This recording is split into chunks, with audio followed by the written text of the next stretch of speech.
केंद्रीय प्रवृत्त की माप। इस अध्याय को पढ़ने के बाद आप इस योग्य होंगे कि किसी संख्या द्वारा आंकड़ों के समुच्चय को संक्षिप्त करने की आवश्यकता समझ सकें, विभिन्न प्रकार के औसतों को समझकर इनके बीच अंतर कर सकें, विभिन्न प्रकार के औसतों का अभिकलन सीख सकें, आंकड़ों के किसी समुच्चय से अर्थपूर्ण निष्कर्ष निकाल सकें, इसका निर्णय ले सकें कि स्थिति विशेष में कौन सा औसत सर्वाधिक उपयोगी होगा। प्रस्तावना। पिछले अध्यायों में आप आंकड़ों के सारणीबद्ध एवं आलेखित प्रस्तुतिकरण के बारे में पढ़ चुके हैं। इस अध्याय में आप केंद्रीय प्रवृत्ति के मापों के बारे में ये मार्क्स मैनुअल और computers mean, standard error, median modes, standard division, sample mean, standard error, median modes और स्टैंडर्ड डिवीजन सैंपल वेरिएशन, ये सारे अध्ययन करेंगे जो आंकड़ों की संक्षिप्त रूप में व्याख्या करने की संख्यात्मक विधि है। दैनिक जीवन में आप आंकड़ों के विशाल समुच्चय के संक्षेपण के उदाहरण देख सकते हैं, जैसे किसी कक्षा में छात्रों द्वारा किसी परीक्षा में प्राप्त किए गए औसत अंक, क्षेत्र विशेष की औसत वर्षा, किसी कारखाने में औसत उत्पादन, किसी फार्म में काम करने वाले या किसी स्थान विशेष में रहने वाले लोगों की औसत आय आदि। बैजू एक किसान है, वह बिहार के बक्सर जिले के बालापुर गांव में अपने खेत में खाद्यान्न का उत्पादन करता है। उस गांव में 50 छोटे कृषक हैं। बैजू के पास 1 एकड़ भूमि है। आप बालापुर के किसानों की आर्थिक स्थिति जानने की में रुचि रखते हैं। आप बालापुर गांव में बैजू की आर्थिक स्थिति की तुलना करने चाहते हैं। इसके लिए आपको बालापुर गांव के दूसरे किसानों की जोतों के आकार के साथ बैजू की जोत के आकार से तुलनात्मक मूल्यांकन करना होगा। आप यह जानना चाहेंगे कि बैजू की भूमि सामान्य अर्थों में औसत से ऊपर है। देखें नीचे दिया गया माध्य। आधे किसान की जोत के आकार से अधिक है। देखें नीचे दी गई माध्यिका।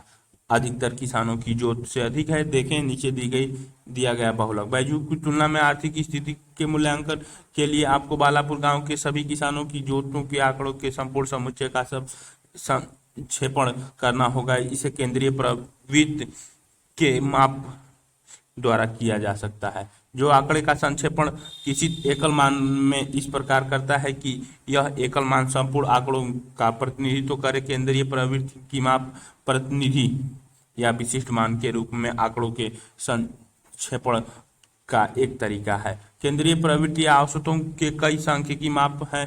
3 सर्वाधिक प्रचलित औसत निम्नलिखित हैं: समांतर माध्य, माध्यिका, बहुलक।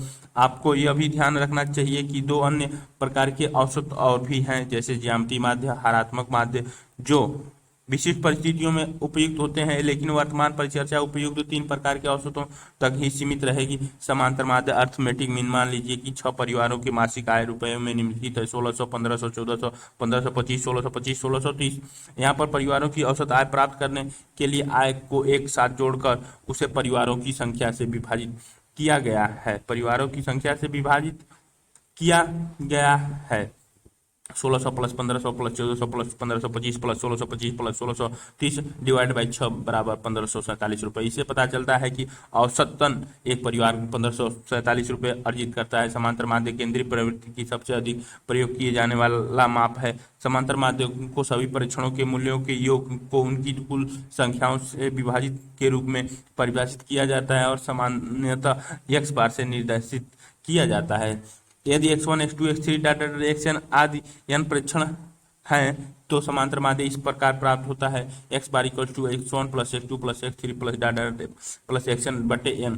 दाएं पक्ष को इस प्रकार लिखा जा सकता है: समेशन i इक्वल टू 1 से n x i divide by n, जहाँ i एक सूचक है जो क्रमबद्ध रूप से मान 1 2 3 डाटा n धारणा करता है। सुविधा के लिए इसे सूचक i के बिना सरल रूप में लिखा जाएगा। अतः x bar equal to summation x बटे n, जहाँ समेशन x सभी मानों का योग तथा n मानों की संख्या है। समांतर माध्य का परिकलन कैसे किया जाता है? समांतर माध्य के परिकलन का अध्ययन मोटे तौर पर 2 श्रेणियों के अंतर्गत किया जा सकता है: असमूहित आंकड़ों का समांतर माध्य, सामूहिक आंकड़ों का समांतर माध्य। सामूहिक आंकड़ों का समांतर माध्य, असमूहिक आंकड़ों का की श्रृंखला के लिए समांतर माध्य। प्रत्यक्ष विधि प्रत्यक्ष विधि के द्वारा समांतर माध्य निकालने के लिए किसी श्रृंखला के सभी परीक्षणों के योग को परीक्षणों की कुल संख्या से विभाजित किया जाता है। उदाहरण एक के लिए किसी कक्षा में छात्रों की अर्थशास्त्र की परीक्षा में प्राप्त अंक प्रदर्शित करने वाले आंकड़ों से समांतर माध्य का परिकलन करें। 40, 50, 55, 78 और 58। X bar equal summation X बटे N 40, 50 plus 55 plus 78 plus 58 divide by 5 यानी 56.2। अर्थशास्त्र की परीक्षा में छात्रों की औसत अंक 56.2 है। कल्पित माध्य विधि यदि आंकड़ों में परीक्षण की संख्या अधिक हो तथा संख्या भी बड़ी हो तो प्रत्यक्ष विधि द्वारा समांतर मान को अभिकल्पित करना कठिन हो जाता है। अतः अभिकलन को कल्पित माध्य विधि के प्रयोग द्वारा सरल बनाया जाता है। ऐसे आंकड़ों समुच्चयों में जिनकी बड़ी संख्या में परीक्षणों के साथ साथ बड़े संख्यात्मक अंक भी हो, परिकलन में सबसे बचाने के लिए आप कल्पित माध्य विधि का प्रयोग कर सकते हैं। यहाँ पर आप तर्क अनुभव के आधार पर एक विशिष्ट अंकों को समांतर माध्य मान लेते हैं। इसके बाद आप प्रत्येक परीक्षण का इस कल्पित माध्य से विचलन ले सकते हैं। इसके बाद आप इन विचलनों के संकलन को आंकड़े के परीक्षणों की संख्या से विभाजित कर सकते हैं। विचलनों के जोड़ तथा परीक्षणों की संख्या के अनुपात को कल्पित माध्यों में जोड़कर वास्तविक समांतर माध्य का अनुमान लगाया जा सकता है। प्रतीकात्मक रूप में ए बराबर कल्पित माध्य, एक्स बराबर व्यष्टिगत परीक्षण, एन बराबर परीक्षणों की कुल संख्या, डी बराबर व्यक्तिगत परीक्षणों से कल्पित माध्य का विचलन अर्थ डी बराबर एक्स माइनस ए। इसके बाद सभी विचलनों को जोड़ लें, जैसे समेशन डी बराबर एक्स समेशन एक्स माइनस ए। इसके बाद समेशन डी बटे एन निकाल लें। माध्य 54, 77, 67, 67, 46, 64, 62, 56, 38।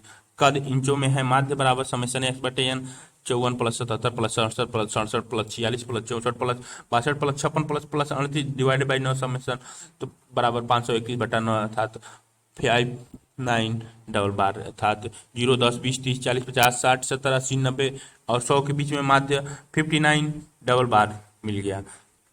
इसके बाद ए तथा समेशन डी बटे एन को जोड़कर एक्स बार प्राप्त करें। इसके बाद X bar equal to A plus summation D बटे एन। ध्यान रहे कि किसी भी मान को चाहे वह आंकड़ों में विद्यमान हो या नहीं कल्पित माध्य के रूप में लिया जा सकता है। फिर भी परिकलन को सरल बनाने के लिए आंकड़ों में केंद्रित रूप से अवस्थित मान को कल्पित माध्य के लिए चुना जा सकता है। उदाहरण 2 के लिए निम्नलिखित आंकड़ों 10 परिवारों की साप्ताहिक आय दिखाते हैं। परिवार क, ख, ग, अंग, च, छ, ज, झ, इ सप्ताह आय रुपये में 850, 700, 100, 1200, 750, 5000, 80, 420, 2500, 400, 360 परिवारों के माध्य आय का आकलन करें। सारणी 5.1 कल्पित माध्य विधि द्वारा समांतर माध्य का अभिकलन। परिवार आय एक्स में D equal to X minus 850 यानी एक्स माइनस ए और D dash equal to X minus 850 बट्टा 10। क के लिए 850 0 0, ख के लिए 700 1 माइनस 150 माइनस 15, ग 100 माइनस 750 माइनस 75, घ 750 माइनस 100 माइनस 10, अंग 5000 माइनस प्लस 4150 प्लस 415, च के लिए 80 माइनस 780 माइनस 77 और झ के लिए 450 माइनस 430 माइनस 43, ज के लिए 2500 प्लस 1650 प्लस 165, झ के लिए 400 माइनस 450 माइनस 45, य के लिए 360 माइनस 490 माइनस 49, ये 11160 2660 प्लस 266 प्लस 266। कल्पित माध्य विधि के प्रयोग द्वारा समांतर माध्य X bar equal to A plus D by N equal to 850 plus 2660 divide by 10 यानी 1116 रुपये। अतः दोनों ही विधियों से उस परिवार की औसत साप्ताहिक आय 1116 रुपये है। इसे आप प्रत्यक्ष विधि के प्रयोग द्वारा भी जांच सकते हैं। पद विचलन विधि कल्पित माध्य से लिए गए सभी विचलनों को समापवर्तक सी से विभाजित करके और भी सरल बनाया जा सकता है। इसका उद्देश्य बड़ी संख्याओं से बचना। उदाहरण के लिए यदि डी बराबर एक्स माइनस ए का मान बहुत बड़ा है तब डी को ज्ञात करें। इसे निम्नलिखित विधि से किया जा सकता है। D dash equal to D by C बराबर X minus A by C. इसका सूत्र नीचे दिया गया है। X bar equal to A plus plus summation D dash by N into C, C समापवर्तक एन कुल परीक्षणों की संख्या। एक कल्पित माध्य है। इस प्रकार आप पद विचलन विधि द्वारा उदाहरण 2 में दिए गए समांतर माध्य का परिकलन कर सकते हैं। X bar equal to 850 plus 266/10 गुणे 10 यानी 1116 रुपये। सामूहिक आंकड़ों के लिए समांतर माध्य का परिकलन विविक्त श्रृंखला प्रत्यक्ष विधि। यदि श्रृंखला विविक्त है तो प्रत्येक परीक्षण की बारंबारता को परीक्षण के मान के द्वारा गुणा किया जाता है। परीक्षण के मान द्वारा गुणा किया जाता है। इससे जो मान प्राप्त होते हैं उन्हें जोड़ा जाता है और बारंबारताओं की कुल संख्याओं के द्वारा विभाजित किया जाता है। प्रतीक के रूप में X bar equal to F X बटे एफ, जहाँ पर समेशन एफ एक्स बराबर चरों के उत्पाद तथा बारंबारताओं का योग, तो समेशन एफ बराबर बारंबारताओं का योग। उदाहरण 3 के लिए एक आवासीय कॉलोनी में भूखंड केवल 3 आकारों में मिलते हैं, 100 वर्ग मीटर, 200 वर्ग मीटर एवं 300 वर्ग मीटर, तथा भूखंडों की संख्या क्रमशः 250 और 100 है 10 है। समान सारणी 5.0 प्रत्यक्ष विधि द्वारा समांतर माध्य मान का अभिकलन भूखंडों का आकार वर्ग मीटर, एक्स में भूखंडों की संख्या, एफ में एफ एक्स और D dash equal to X minus 200 बटे 100 F D dash 100 200 20,000 minus 1 minus 200 250 10,000 0 0 300 10 3,000 plus 1 10 260 33,000 0 minus 190। प्रत्यक्ष विधि का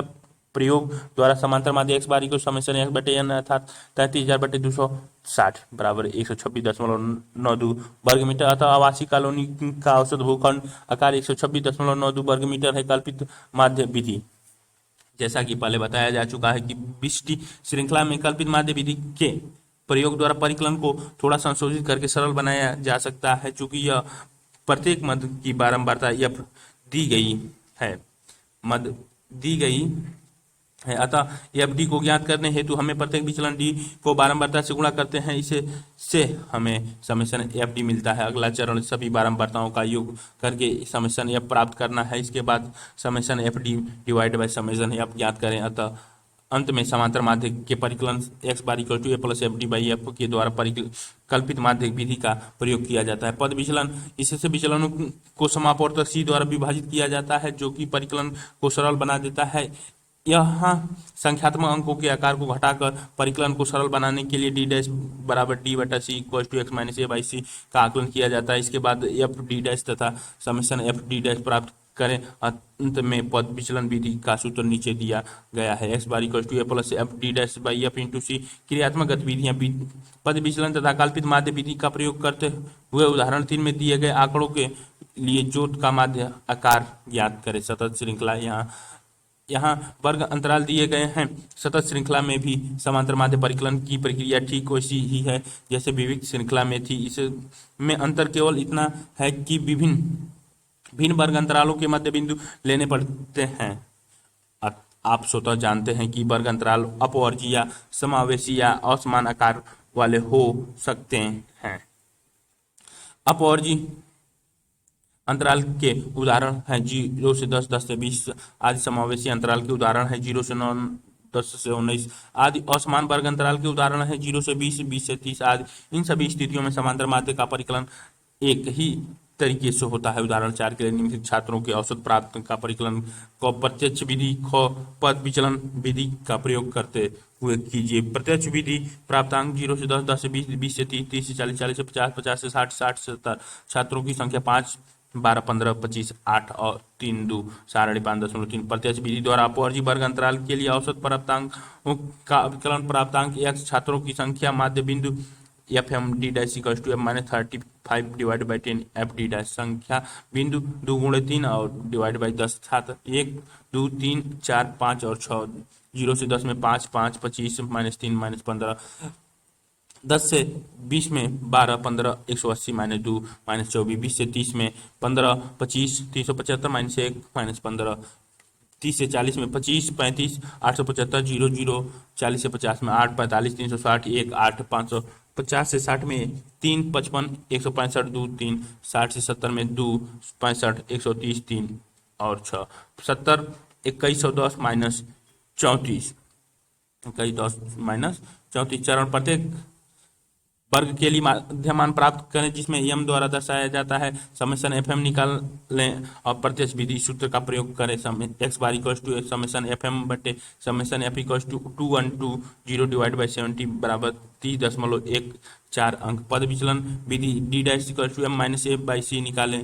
ए बराबर 35 लें। कोई स्वैच्छिक संख्या सी समापवर्त X bar equal to A plus summation F D dash divide by F into C 35 plus minus 34/70 into 10 30.14 अंक। समांतर माध्य की दो रोचक विशेषताएं। समांतर माध्य से मदों के विचलन का योग सदा शून्य के बराबर होता है। प्रतीकात्मक रूप से summation X minus X bar equal to 0 औसत माध्य चरम मूल्यों द्वारा प्रभावित होता है। कोई भी चरम मूल्य किसी भी तरफ औसत माध्य को ऊपर या नीचे धकेल सकता है। भारित समांतर माध्य वेटेड अर्थमेटिक मीन समांतर माध्य के परिकलन में कभी कभी विभिन्न मदों के लिए उनके महत्वों के अनुसार भार निर्धारित करना महत्वपूर्ण होता है। उदाहरण के लिए दो खाद्य पदार्थ आम और आलू हैं।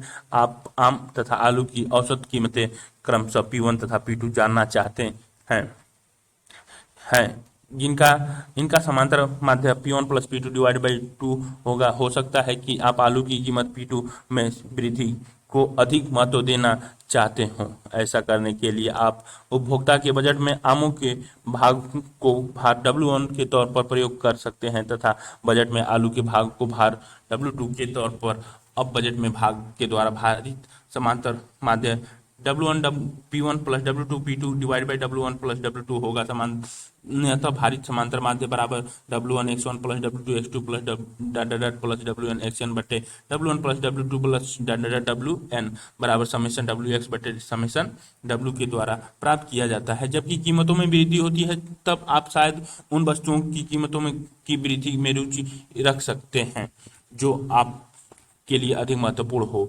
आप इसके बारे में अध्याय 8 में सूचकांकों की चर्चा में अधिक विस्तार से पढ़ेंगे। क्रियात्मक गतिविधियां निम्नलिखित उदाहरण में समांतर माध्य की उपयुक्त विशेषताएं की जांच करें। x बराबर 4 6 8 10 12। उपयुक्त उदाहरण में यदि माध्य की मूल्यों में 2 की वृद्धि की जाए तब विशिष्टिगत प्रेक्षणों में क्या परिवर्तन होता है। यदि पहले 3 मदों में 2 की वृद्धि होती है तब बाद के 2 मदों का मान क्या होना चाहिए ताकि माध्य पूर्ववर्तक बना रहे। यदि मान 12 के स्थान पर 96 का प्रयोग करें तब समांतर माध्य क्या होगा। टिप्पणी करें। माध्य का मीडियन माध्यिका उस चर का स्थितिकी मान है जो वितरण को 2 समान भागों में बांट देता है। एक भाग के अंतर्गत सभी मान माध्यिका मान से अधिक या उसके बराबर होते हैं तथा दूसरे भाग के सभी मान उसके कम या उसके बराबर होते हैं। तब जब आंकड़ों के समुच्चय को उनके परिमाण के क्रम में व्यवस्थित किया जाए तो उसके मध्यवर्ती मान माध्यिका होती है। क्योंकि माध्यिका का निर्धारण विभिन्न मानों की स्थिति या स्थानों द्वारा होता है, यह अधिकतम मूल्य वाले मान में होने वाली वृद्धि से अप्रभावित रहता है। माध्यिका का अभिकलन आंकड़ों को क्रमशः सबसे छोटे से सबसे बड़े की ओर व्यवस्थित करते हुए माध्यिका को माध्य मान द्वारा आसानी से अभिकलित किया जा सकता है। उदाहरण 5, मान लीजिए कि एक आंकड़ा समुच्चय को निम्नलिखित परीक्षण 5 7 6 1 8 10 12 4 और 3 आंकड़ों को आरोही क्रम में व्यवस्थित करते हुए आप पाते हैं 1 3 4 5 6 7 8 10 12। यहाँ पर माध्य अंक 6 है अतः माध्यिका भी 6 है। इससे आधे अंक 6 से अधिक है और आधे अंक 6 से कम है। यदि आंकड़ों में सम संख्याएं होती हैं तब 2 परीक्षण होंगे जो माध्यम में होंगे। ऐसी स्थिति में माध्यिका को इन 2 माध्य मानों के समांतर माध्य द्वारा अभिकलित किया जाता है। उदाहरण 6, निम्नलिखित आंकड़ों में 20 छात्रों के प्राप्तांक दिए गए हैं। माध्यिका का परिकलन करें। 20 छात्रों के ये 25 72 28 65 29 60 30 54 32 53 33 52 35 51 42 48 45 47 46 33 आंकड़ों के आरोही क्रम में व्यवस्थित करने पर आप पाते हैं कि 25 28 29 30 32 33 33 35 42 45 46 47 48 51 52 53 54 60 65 72। यहाँ पर आप देख सकते हैं कि मध्य भाग में 2 प्रेक्षण 45 और 46 है। इन दोनों प्रेक्षणों का समांतर माध्य निकाल कर माध्यिका को प्राप्त किया जा सकता है। माध्यिका बराबर 45 प्लस 46 डिवाइड बाई 2 अर्थात 45.5 अंक है। माध्यिका को परिकलित करने के लिए माध्य इकाई या इकाइयों की अस्थिति को जान लेना महत्वपूर्ण है। जिस पर माध्यिका निर्भर होती है, माध्यिका की अस्थिति को निम्नलिखित सूत्रों के द्वारा परिकलित किया जा सकता है। माध्यिका की अस्थिति n+1/2 हुए मद का आकार, जहां n मदों की संख्या होती है। आप यह देख सकते हैं कि उपर्युक्त सूत्र आपको माध्यिका की अस्थिति एक क्रमबद्ध सारणी के रूप में देता है, न कि माध्यिका को ही माध्यिका इस सूत्र द्वारा अभिकलित की जाती है। माध्यिका n+1/2 वे मद का आकार है। विविक्त या असतत श्रृंखला, विविक्त श्रृंखला में माध्यिका की अस्थिति अर्थात n+1/2 इकाई को संचयी बारंबारता के माध्यम से प्राप्त किया जा सकता है। इस अस्थिति पर संगत मान ही माध्यिका का मान होता है। माध्यिका का मान होता है। उदाहरण 7, नीचे दिए गए व्यक्तियों की संख्या तथा उनकी आय रुपयों में बारंबारता वितरण दिया गया है। माध्यिका आय का परिकलन कीजिए। आय रुपयों में 10, 20, 30, 40। व्यक्तियों की संख्या 2, 4, 10, 4। माध्यिका आय को परिकलित करने के लिए आप निम्न अनुसार बारंबारता वितरण तैयार कर सकते हैं। सारणी 5.4 विविध श्रृंखला के लिए माध्यिका का अभिकलन आय रुपयों में लोगों की संख्या f संचयी बारंबारता c f 2 10 और 2 तो 2 हो गया, 20 4 तो 6 हो गया, 30 10 तो 16 हो गया, 40 4 तो 20 हो गया। माध्यिका n+1/2 अर्थात 20+1/2 10.5वें परीक्षण में अवस्थित है। इसे आसानी पूर्वक संचयी बारंबारता के माध्यम से ढूंढा जा सकता है। 10.5वां परीक्षण 16वीं संचयी बारंबारता में निहित है। इससे संगत आय 30 रुपए है, अतः माध्यिका आय 30 रुपए है। सतत श्रृंखला में आपको यह मध्य वर्ग वहां ढूंढना है जहां n/2वां मद, न कि n+1/2 मद निहित है। तब माध्यिका को निम्न प्रकार से प्राप्त किया जा सकता है। माध्यिका बराबर l+n/2 - c into f divide by f into h, जहाँ पर l माध्यिका वर्ग के निम्न सीमा होती है, c f माध्यिका वर्ग के पूर्वोत्तर वर्ग की संचयी बारंबारता होती है, f मध्य वर्ग की बारंबारता होती है, h माध्यिका वर्ग के अंतराल का परिमाण होता है। माध्यिका 38 कर दिए हैं, 46, 54, 56, 64, 62, 67, 67, 72, 0, 10, 20, 30, 40, 50, 60, 70, 80, 90, 100। माध्यिका 62 इंचों में दी गई है।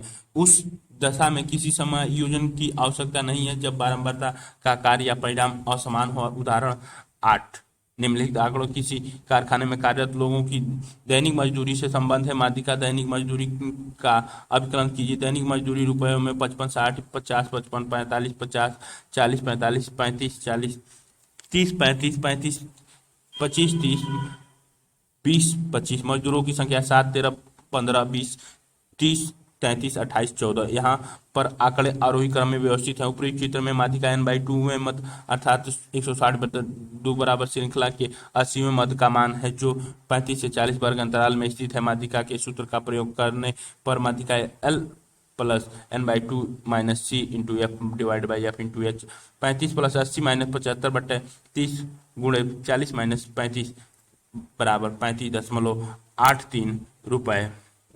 35.83 रुपए। सारणी 5.5 सतत श्रृंखला के लिए माध्यिका का अभिकलन दैनिक मजदूरी रुपयों में मजदूरों की संख्या या संचयी बारंबारता या 20 से 25, 14, 14, 25 से 30, 28, 42, 30 से 35, 33, 75, 35 से 40, 30, 105, 40 से 45, 20, 125, 45 से 50, 15, 140, 50 से 55, 13, 153, 55 से 60, 7, 160। अतः माध्यिका दैनिक मजदूरी 35.83 रुपए है। इसका अर्थ है कि 50% मजदूरी 35.83 रुपए से कम या इसके बराबर मजदूरी प्राप्त करते हैं और 50% मजदूरी इससे अधिक या इसके बराबर मजदूरी प्राप्त करते हैं। आपको यह ध्यान रखना चाहिए कि केंद्रीय प्रवृत्ति के माप के रूप में माध्यिका श्रृंखला के सभी मानकों के प्रति संवेदी नहीं होता है। यह आंकड़ों के केंद्रीय मदों के मान पर संकेंद्रित होता है। क्रियात्मक गतिविधि श्रेणी के सभी 4 मूल्यों के लिए माध्य एवं माध्यिका ज्ञात करें। आप क्या देखते हैं?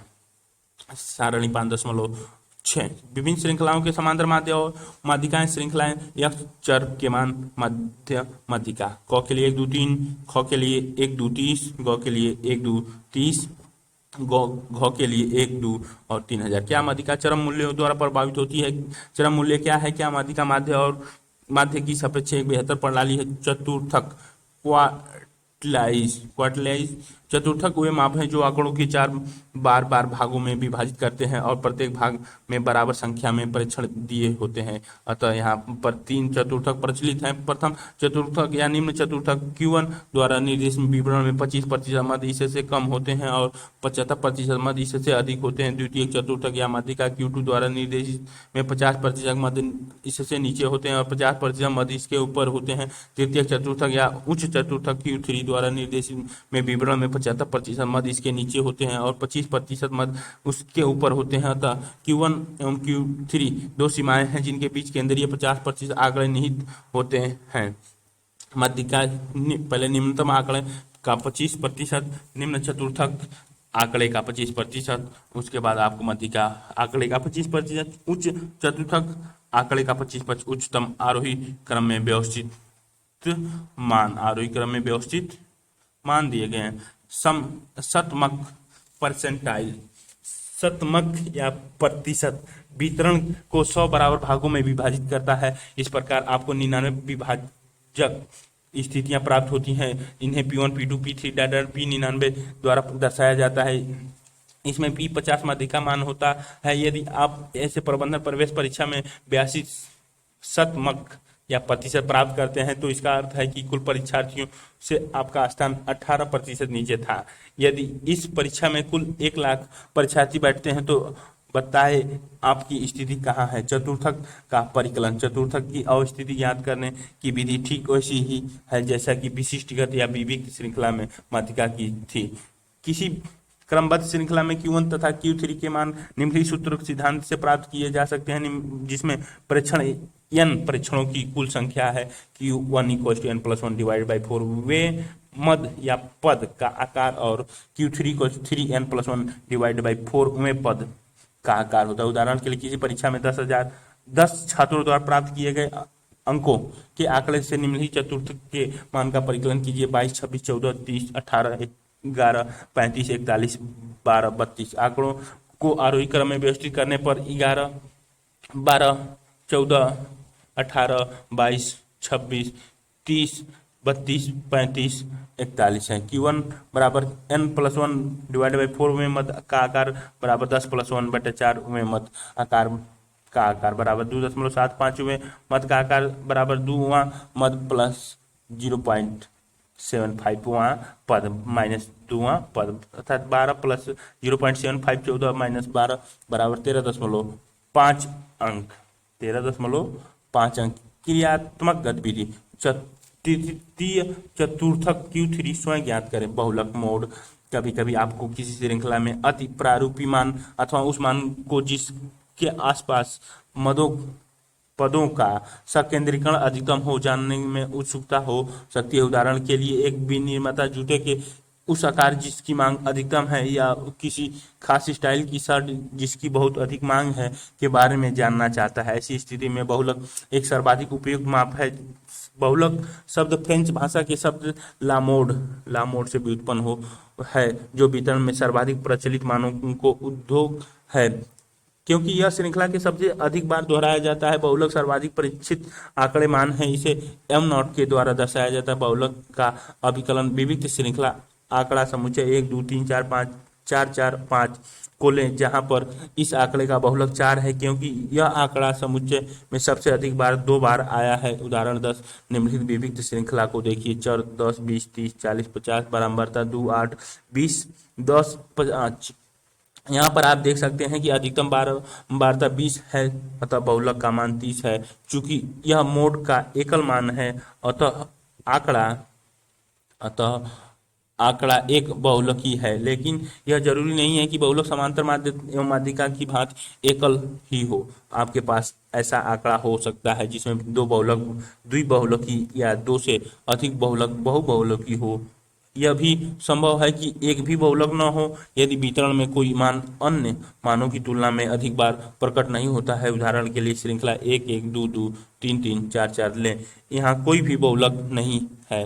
बारंबारता एक बहुलक आंकड़ा चर, द्विबहुलक आंकड़ा चर और बारंबारता की सतत श्रृंखला। सतत बारंबारता वितरण में बहुलक वर्ग वह वर्ग है जिसका बारंबारता सबसे अधिक है। बहुलक को निम्नलिखित सूत्र के द्वारा परिकृत किया जा सकता है। M naught equals to L plus D one बटे D one plus D two into H. यहाँ पर एल बहुलक वर्ग की निम्न सीमा है, डी वन बहुलक वर्ग की बारंबारता और बहुलक वर्ग के पूर्ववर्ती वर्ग संकेतों को छोड़कर की बारंबारता के बीच का अंतर है। डी टू बहुलक वर्ग की बारंबारता और बहुलक वर्ग के परिवर्तित वर्ग संकेतों को छोड़कर की बारंबारता के बीच का अंतर है। एच वितरण का वर्ग अंतराल। वितरण का वर्ग अंतराल। ध्यान रहे कि सतत श्रृंखला में वर्ग अंतराल समान होना चाहिए, अतः श्रृंखला को बहुलक के परिकलन के लिए अपवर्जी होना चाहिए। यदि मध्य बिंदु दिए गए हैं तो वर्ग अंतरालों को निकालना पड़ता है। उदाहरण 11 में निम्नलिखित आंकड़ों के आधार पर श्रमिक परिवारों की बहुलक मासिक आय का परिकलन कीजिए। सारणी 5.6 मासिक आय का से कम संचयी आवृत्ति वितरण 1000 रुपये में मासिक आय 1000 रुपये में संचयी आवृत्ति या बारंबारता 50 से कम 97, 45 से कम 95, 40 से कम 90, 35 से कम 80, 30 से कम 60, 25 से कम 30, 20 से कम 12, 15 से कम 4। जैसा कि आप देख सकते हैं कि संचयी आवृत्ति वितरण की स्थिति है। बहुलक को परिकलित करने के लिए आपको इसे आवृत्ति श्रृंखला में बदलना होगा। इस उदाहरण में श्रृंखला अवरोही क्रम में है। बहुलक वर्ग को निर्धारित करने के लिए समूहों ने विश्लेषण सारणी 5.7 बनानी होगी। सारणी 5.7 आय समूह 1000 रुपये में आवृत्ति 45 से 50, 97 माइनस 95 बराबर 2, 40 से 45 में 95 माइनस 90 बराबर 5, 35 से 40 में 90 माइनस 80 बराबर 10, 30 से 35 में 80 माइनस 60 बराबर 20, 25 से 30 में 60 माइनस 30 बराबर 30, 20 से 25 में 30 माइनस 12 बराबर 18, 15 से 20 में 12 माइनस 4 8, 10 से 15 में 4 मिले हैं। बहुलक का मूल्य 25 से 30 वर्ग अंतराल में पड़ता है। निरीक्षण करने पर यह देखा जा सकता है कि यह बहुलक वर्ग है।